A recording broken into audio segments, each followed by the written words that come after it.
A person we interviewed who should have known stated that the companies decided to come back because they are, quote, always motivated by their ability to make a profit on a project. And I think they believe that they can make a good profit from Hebron while still meeting the demands that the province has. So it's basically sort of a regular business decision for them. Indeed, corporations do what their managers believe is necessary to make profit. They will eventually reach agreements when failure to do so would harm their interests. This appears to have been the situation with Hebron. Had the world been awash with potential oil fields in politically favorable locations, Hebron might have remained on the back burner for decades. Moreover, Canada is considered stable, friendly to capitalism, and thus ideal for investment.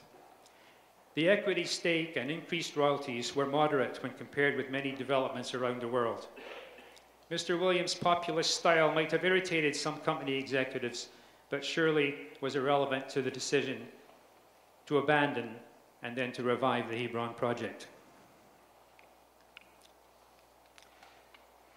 The arrangement reached is generally advantageous for the province, although long-term benefits depend on an astute combination of reducing the huge per capita provincial debt and investment in long-term, environmentally friendly development. The short-term, how do I go back with this? I guess this went too far there, yeah. Where am I? Yeah. The short-term data carry a mixed message. For example, per capita disposable income shows a strong upward trend in recent years, but the province continued to lose population through migration until 2008-9, when the recession probably contributed more than anything else to a net gain. It still has the country's highest per capita debt. The scale or unit of analysis is important because significant inequalities can exist among smaller segments of a region. Thus, the economic benefits of oil are much more visible in the capital city area than in the smaller communities around the coast, which continue to experience economic problems and population decline. So the St. John's metropolitan area is the only part of the province that showed population gain between 2001 and 2006. That was up 4.5%. More remote areas were really hardly hit. For example, the Great Northern Peninsula, about 1,000 kilometers from St. John's, declined by 12.2% in that same time period.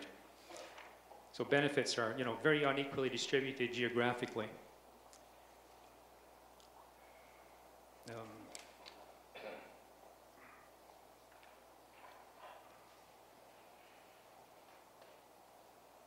Next thing I want to do is to describe a local level case that might be particularly important to quite a lot of people here, because there's a critical message in this, and the message in advance is to be extremely careful and to go slowly and to observe the fine details of any agreements. I'm going to talk about negotiations that took place between fishers and the consortium that was building the platform on the basis of which Hibernia was developed.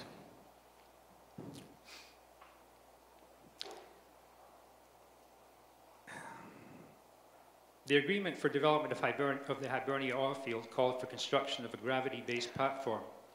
This work had to be next to deep water to permit the platform to be towed to its site. And that is, you can see on the map there where it was located in Bull Arm.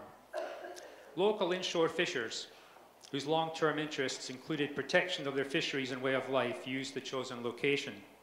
Approximately 70 men fished from open boats about 7 to 10 meters long to catch lobster, cod, flounder, crab, and squid, while a few slightly larger boats seined for herring, capelin, and mackerel.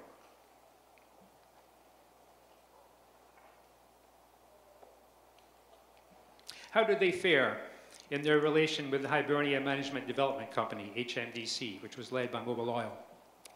HMDC eventually succeeded in having these fishers sign agreements that compensated them for not fishing in their traditional area. However, all was not well. After 2 years, a local mayor commented, quote, "If Hibernia left, I'd feel relieved. If it's not there, you don't expect nothing. There are so many people depressed and tormented about this that it's sickening." So what happened? HMDC had the financial resources and skilled personnel to wield effective power over fishers of the area who hoped to preserve their way of life. They lost access to traditional grounds with limited compensation, but they did not voice opposition as HMDC shaped their sense of what they wanted. Fishers signed a contract, but under conditions that distorted their understanding of their own interests. The Forum for Community-Level Discussion that HMDC set up encouraged questions about opportunities for local employment and business, whereas matters concerning the fishery and environmental impacts were kept off the agenda. A consultant hired by HMDC to negotiate with fishers discouraged them from raising issues with the Bull Arm Coordinating Committee. Few indeed knew that the committee existed. Women plant workers had no voice at all, and this was encouraged by the patriarchal domestic structures of their households. Not even their fisher spouses considered speaking for them.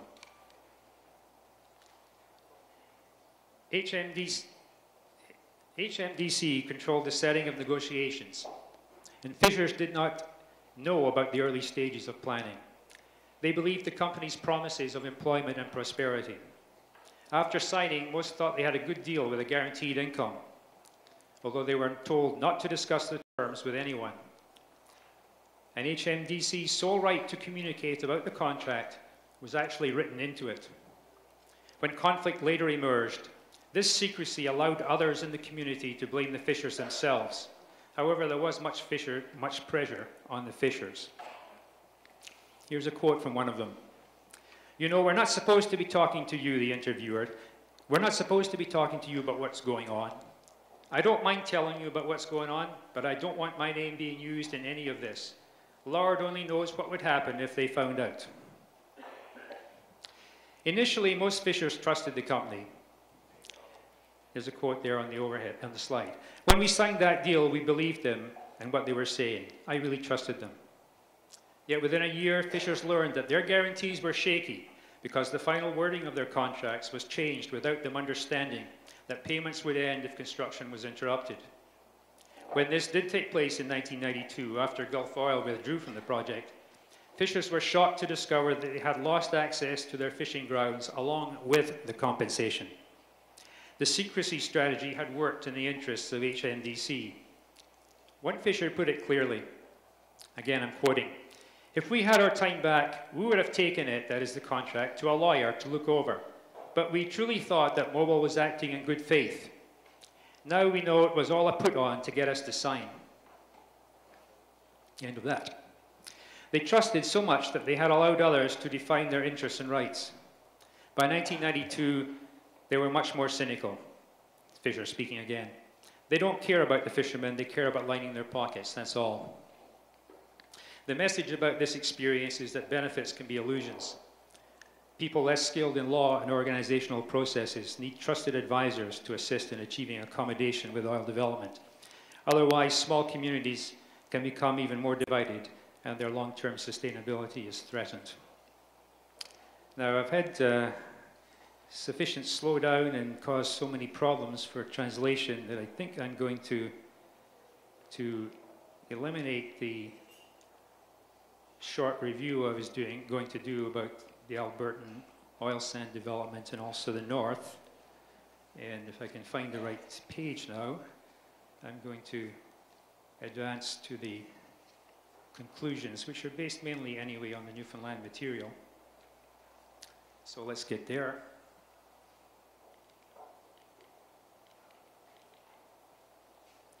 Battery must be going or something.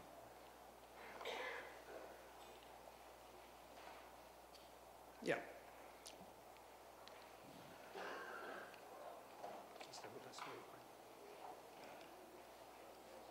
Okay, so what are the policy implications for community sustainability?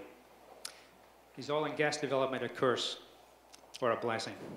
Some thoughts. The answer often depends on the scale of unit in which we focus. So remember what I had to say about the Newfoundland situation, where if you look at St. John's, things look a lot better than if you look at the Northern Peninsula. Individuals are not irrelevant to outcomes, but the context usually is more important. So again, this is part of the Newfoundland story. You don't need to have a Danny Williams with a Danny Williams style to succeed, and that style will not work if the context is also not backing it up. I mean, that to me is important, to really understand the context in order to get the strategy. As to the oil development, it's only a blessing if regional authorities hold back their signatures until they have secured sufficient income to provide long-term development support for communities. That is secured in the sense of secured in the terms of the agreements. And this requires suitable external pressures on the companies and internally, if you wish, a coherent investment plan for economic diversification and provision of services. Small groups with few financial resources and organizational skill need special protection that starts with but should not be restricted to formal avenues of participation. Make sure that community members really understand what is happening. Keep the pace slow and limit accumulation problems.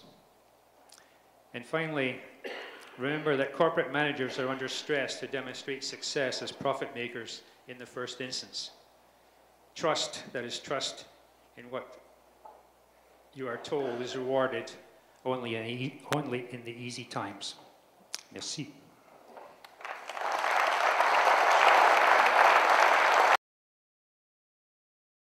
Alors allons-y pour la période de questions. Madame? Thank you, Peter.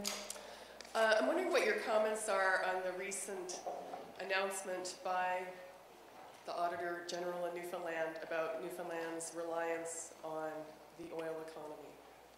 Well, if I knew what they were, I might be able to answer. There was too much reliance, that there was too much reliance on the oil economy.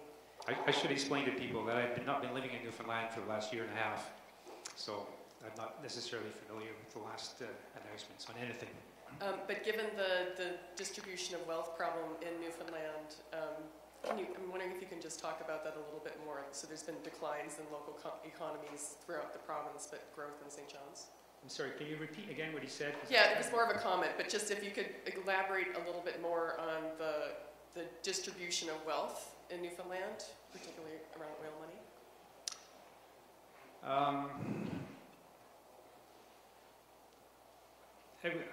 I would say, and this is